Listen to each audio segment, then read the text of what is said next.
Hello everyone, welcome to JM studies. ఈ వీడియోలో మనం 2024 సెప్టెంబర్ 1-2వ తేదీల కరెంట్ అఫైర్స్ డిస్కస్ చేద్దాం. వీడియో స్టార్ట్ చేసే ముందు అందరికీ ఒక రిక్వెస్ట్ అండి, ఇంకా ఎవరైనా మన ఛానల్ని సబ్స్క్రైబ్ చేయకపోతే దయచేసి అందరూ కూడా సబ్స్క్రైబ్ చేసుకోండి, అలాగే బెల్ ఐకాన్పై క్లిక్ చేయండి. ఓకే, ఫస్ట్ వన్ చూద్దాం. ఇటీవల అనుభవజ్ఞులు మరియు వారి కుటుంబాలకు మద్దతుగా ఏ సాయుధ దళం ప్రాజెక్ట్ నమాన్ను ప్రారంభించింది? Correct answer Indian army. రక్షణ పెన్షనర్లు, అనుభవజ్ఞులు మరియు వారి కుటుంబాలకు మద్దతుగా భారత సైన్యం ప్రాజెక్ట్ నమాన్ను ప్రారంభించింది. ఈ ప్రాజెక్ట్ స్పర్శ్ డిజిటల్ పెన్షన్ సిస్టంపై ఆధారపడింది. రక్షణ సిబ్బందికి పెన్షన్ ప్రక్రియను సులభతరం చేస్తుంది.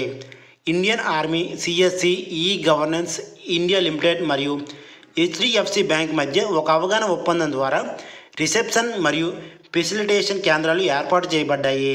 ఈ కేంద్రాలు ఒక ప్రదేశంలోని స్పర్శ ప్రారంభించబడిన పెన్షన్ సేవలు మరియు ఇతర పౌర సేవలను అందిస్తాయి. తొలి దశలో న్యూఢిల్లీ, జలంధర్, బెంగళూరు వంటి కీలక నగరాలలో 14 కేంద్రాలను ఏర్పాటు చేశారు.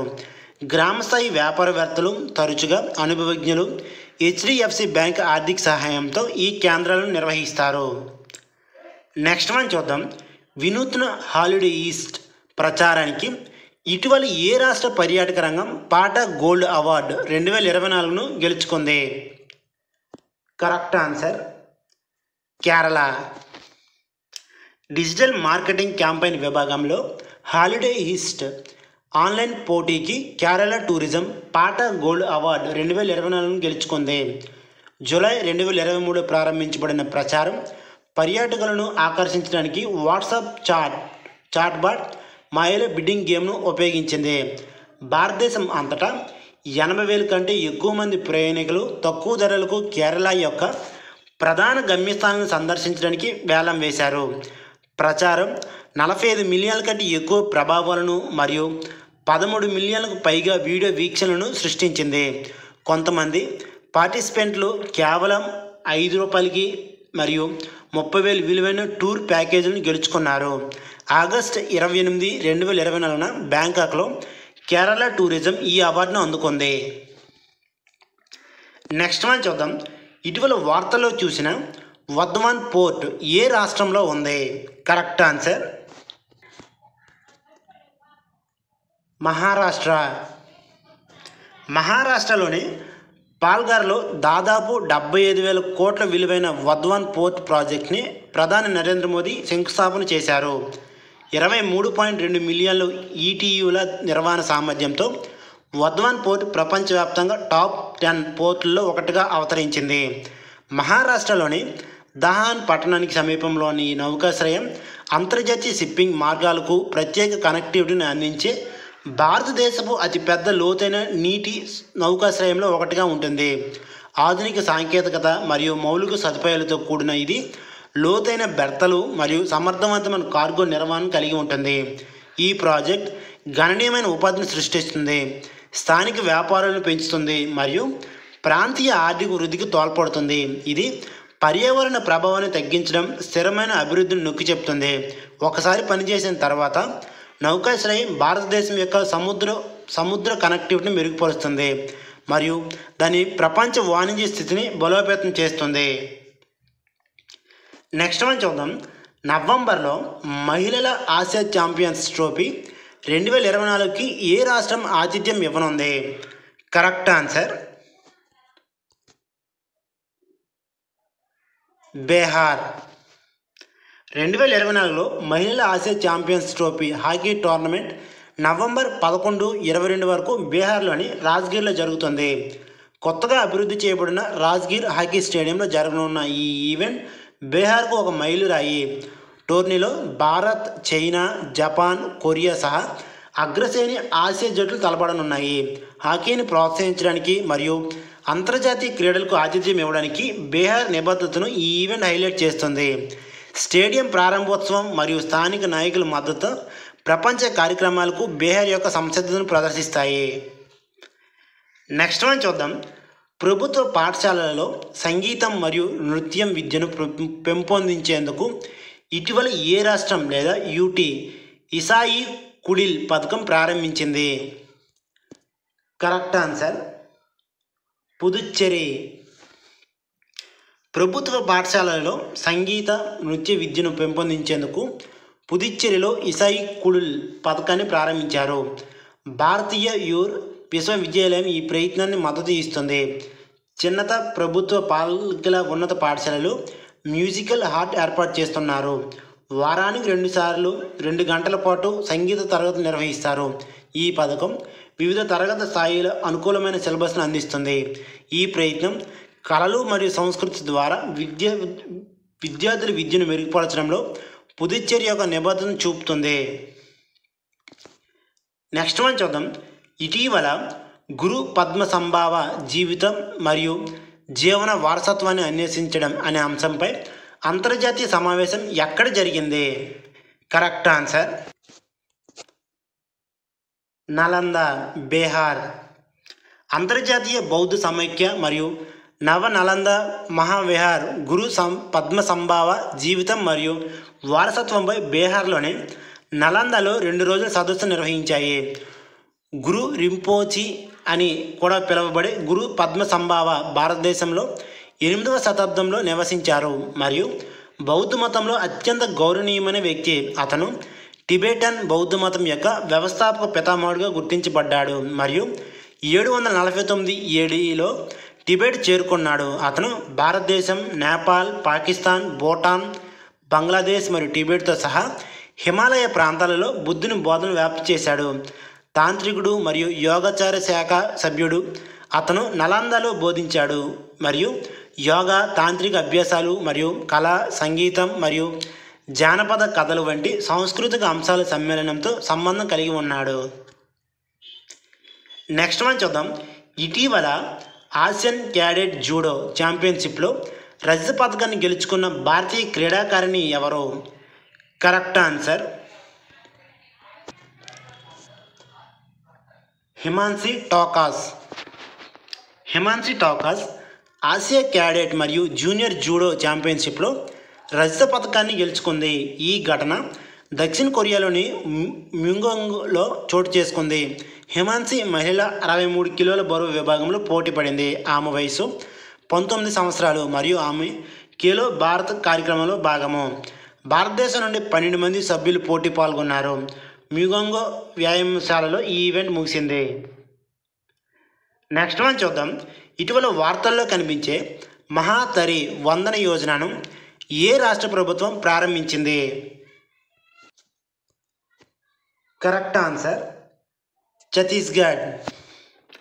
ఛత్తీస్గఢ్ ముఖ్యమంత్రి విష్ణుదేవ్ సహాయ్ సెప్టెంబర్ 2న తేజా పోరా పండుగ సందర్భంగా మహాతారి వందన పథకం యొక్క 7వ విడతను విడుదల చేయనున్నట్లు ప్రకటించారు. ఈ పథకంకు అర్హులైన 7 మిలియన్ మహిళలకు ఒక్కొక్కరికి ₹1000 అర్హతతో ఆదాయ పన్ను చెల్లింపుదారులు మరియు ప్రభుత్వ ఉద్యోగులను మినహాయించి వివాహితులు, వితంతువులు, విడాకులు తీసుకున్న లేదా విడిచిపెట్టిన మహిళతో సహా జనవరి 1, 2024 నాటికి 21 సంవత్సరాల వయసు గల ఛత్తీస్గఢ్ నివాసితులు ఉన్నారు. తేజాపోరా వ్యవసాయంలో ఎద్దులు మరియు గేదెల పాత్రను జరుపుకుంటుంది. ఇది వ్యవసాయ సీజన్ ముగింపును సూచిస్తుంది. ఛత్తీస్గఢ్ ప్రభుత్వము అవసరమైన మహిళలకు ఆర్థిక సాయం అందించడానికి మహాతారి వందన యోజనను ప్రవేశపెట్టింది. ఈ పథకానికి భారత ప్రధాని ప్రారంభించారు. అర్హత పొందిన వారికి ఆర్థిక ప్రయోజనాలను అందించడం ద్వారా ఛత్తీస్గఢ్లోని మహిళలను ఆదుకోవడంలో దీని లక్ష్యము. నెక్స్ట్ వన్ చూద్దాం. ఇటీవల ఏ రాష్ట్ర ప్రభుత్వము తోడేళ్లను పట్టుకునేందుకు ప్రాజెక్ట్ బెదియాని ప్రారంభించింది? Correct answer Uttar Pradesh.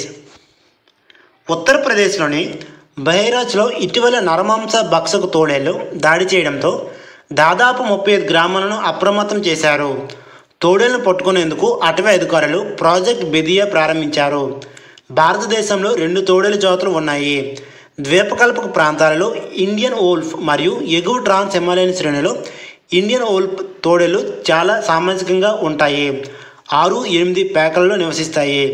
అధిక వేగంతో పరిగెత్తుతాయి మరియు మగ ఆధిపత్య సోపాన క్రమాన్ని నిర్వహిస్తాయి. వారు స్వరాలు మరియు సువాసన మార్కింగ్ ద్వారా కమ్యూనికేట్ చేస్తారు. గ్రే వోల్ఫ్ IUCN చే తక్కువ ఆందోళనగా జాబితా చేయబడింది. అయితే హిమాలయన్ వోల్ఫ్ హాని కలిగిస్తుంది. 2 WPA 1974 షెడ్యూల్ 1 కింద రక్షించబడ్డాయి. నెక్స్ట్ వన్ చూద్దాం. ఇటీవల ఇంటర్నేషనల్ టేబుల్ టెన్నిస్ ఫెడరేషన్ మొదటి భారతీయ రాయబారిగా ఎవరు ప్రకటించారు? Correct answer. ఇక్కడ ఎవరు కదండి, ఎవరు ప్రకటించబడ్డారు? Correct answer Sharath Kamal. International table tennis federation foundation తొలి భారత రాయబారిగా శరత్ కమల్ ఎంపికయ్యారు. జవహర్లాల్ నెహ్రూ ఇండోర్ స్టేడియంలో అల్టిమేట్ టేబుల్ టెన్నిస్ సీజన్ 5/11వ రోజున ఈ ప్రకటన వెలువడింది. నవంబర్ 2022లో ITTF అథ్లెటిక్స్ కమిషన్కు శరత్ ఎన్నికయ్యాడు. అతను డెవలప్మెంట్ కోసం టేబుల్ టెన్నిస్ను ప్రోత్సహిస్తాడు. ముఖ్యంగా వెనుకబడిన నేపథ్య పిల్లలలో అతను 2022 బర్మింగ్హామ్ గేమ్స్లో 3 స్వర్ణాలతో 13 పతకాలతో సహా టేబుల్ టెన్నిస్ కోసం కామన్వెల్త్ గేమ్స్ చరిత్రలో అత్యధిక పతకాలు సాధించిన రికార్డును కలిగి ఉన్నాడు. నెక్స్ట్ వన్ చూద్దాం.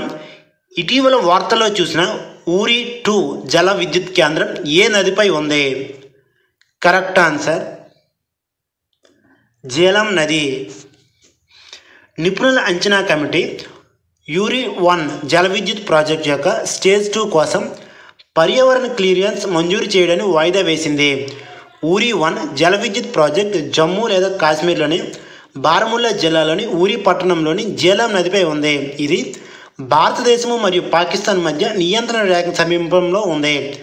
1997లో ప్రారంభించబడిన ఈ ప్రాజెక్ట్ 480 మెగావాట్ల స్థాపిత సామర్థ్యాన్ని కలిగి ఉంది. ఈ ప్లాంట్ కేంద్ర ప్రభుత్వ ఆధీనంలో ఉంది మరియు national hydro electrical power corporation limited చే నిర్వహించబడుతుంది. ఇందులో 120 మెగావాట్ల సామర్థ్యం కలిగిన 4 యూనిట్లు ఉన్నాయి. నెక్స్ట్ వన్ చూద్దాం. ఇటీవల 7వ రాష్ట్రీయ పోషణ్ మా ఎక్కడ ప్రారంభించబడింది? Correct answer Gandhinagar, Gujarat. 7వ రాష్ట్రీయ పోషణ్ మా సెప్టెంబర్ 1 నుండి గుజరాత్లోని గాంధీనగర్లో మహాత్మా మందిర్లో పోషకాహార అవగాహన మరియు శ్రేయస్పై దృష్టి సారించింది. ఈ కార్యక్రమంలో కేంద్ర మంత్రి అన్నపూర్ణాదేవి, గుజరాత్ ముఖ్యమంత్రి భూపేంద్ర భాయ్ పటేల్, ఇతర అధికారులు పాల్గొన్నారు.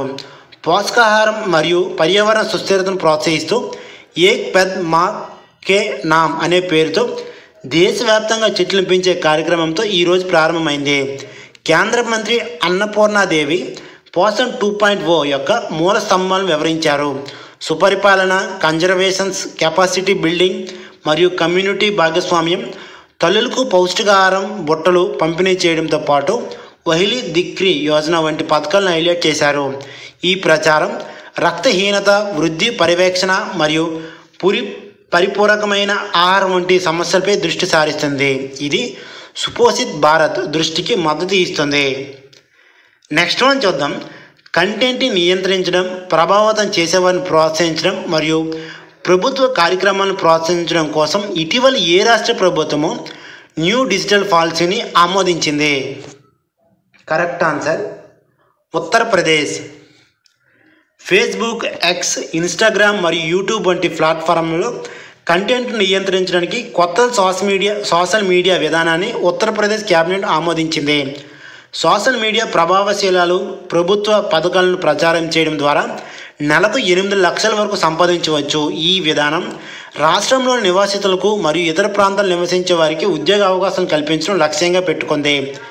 చెల్లింపుల కోసం అనుచరుల ఆధారంగా ప్లాట్ఫామ్ను 4 వర్గాలకు విభజించబడ్డాయి.